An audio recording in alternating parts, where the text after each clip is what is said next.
Avant la Seconde Guerre mondiale, j'ai vécu à Niamgoli, un petit village du Sénégal, avec ma famille.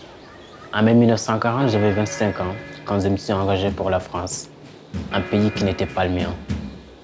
Le 20 juin, 2 jours avant l'armistice, mon régiment est envoyé sur les fronts des Alpes. Ce jour-là, l'horreur culmine et les Noirs tombent en première ligne. C'était une mission suicide. J'étais le seul à avoir été capturé vivant.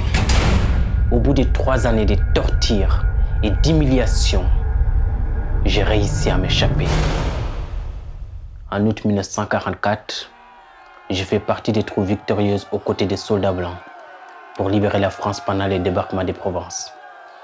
Mais en octobre, j'étais démobilisé. Pas de défilé pour les Noirs. Vers fin novembre, les Français nous ont renvoyés dans un camp à Thiaroye, près de Dakar. C'est à ce moment-là qu'on nous a refusé les paiements de la pension. Nous avons besoin de cet argent et nous l'avons mérité. Avec quelques frères, nous avons manifesté. Le chef de camp nous promit qu'on serait payé le lendemain.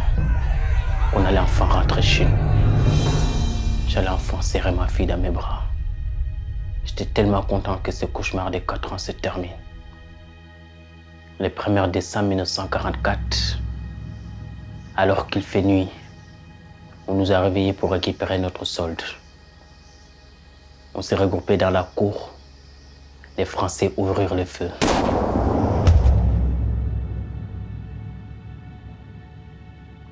Je suis mort ce jour-là. J'avais 29 ans.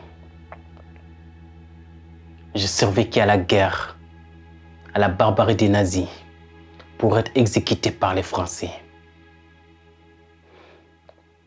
Cette histoire, c'est celle de mon grand-père, un héros assassiné par la France.